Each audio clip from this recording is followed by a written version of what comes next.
Mrs. Loria, age 84, was referred to our home care agency for telehealth monitoring. Mrs. Loria had multiple medical conditions, including congestive heart failure, that could benefit from our monitoring and early intervention. Mrs. Loria is legally blind, lives alone, and is dependent on her daughter for medical appointments or anything that requires her to leave her home. Prior to us installing telehealth, she had multiple hospital admissions for congestive heart failure as well as some other problems. With us doing telehealth monitoring, we look for signs of disease exacerbation such as weight gain, edema, or difficulty breathing. And we were able to prevent hospital admissions for her by doing this telehealth monitoring.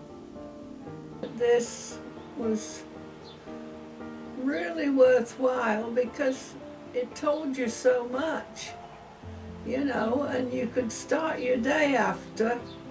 I mean, we'd say goodbye and you'd start your day after knowing that your heart was still going and everything was working. You did. Dr. Shearer said, you need that thing in your home. He said it will be very helpful and you won't be going to the hospital as much. I said, doesn't it make sense for me to have that than keep going in the hospital? Because last year I was in 6 times, time after time after time. Good morning, Mrs. Loria. It's Karen. Are you ready? Yes. We monitor our patients' vital signs, blood pressure, oxygen saturation, and weight. We also monitor their responses to questions which are part of the algorithms we develop for each patient.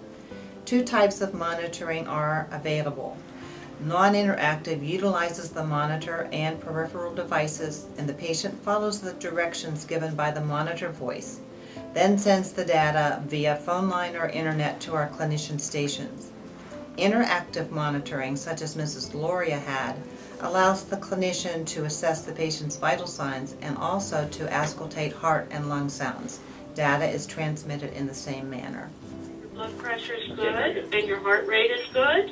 What is my blood pressure? You're 131 over 82. Oh. Okay. Okay. Pauline, I see that you gained some weight since yesterday. Your weight's up about 3 pounds. What did you eat last night, or did you drink more than you usually do? Yes, I did. A piece of cake. A great big piece. I'm going to call the doctor and I'll inform him that you've gained this weight, the 3 pounds, even though you don't have any symptoms.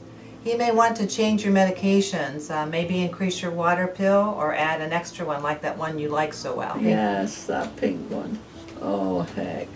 I don't enjoy taking that. Remember, that's what keeps you at home and out of the hospital. And that's the goal, isn't it? Yes, I know. This is Karen from UPMC Home Care. I'm calling on Pauline Loria. I wanted to report that her weight is up 3 pounds from yesterday, and I also sent you a graph to show how the changes have occurred. She does not have any symptoms, but I didn't know if you wanted to order anything different or change any of her medications since her weight is up the 3 pounds. The clear, concise, and real-time data provided by telehealth monitoring promotes early detection and intervention. In turn, hospital readmissions and emergency room visits are decreased. Patients are comfortable in their own home and have access every day to medical intervention.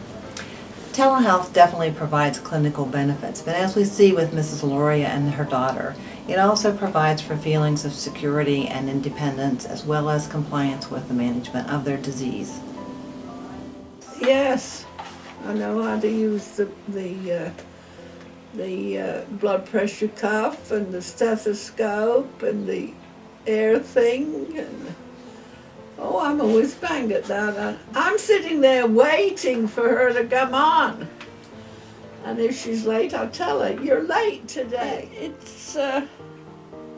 really has been a godsend.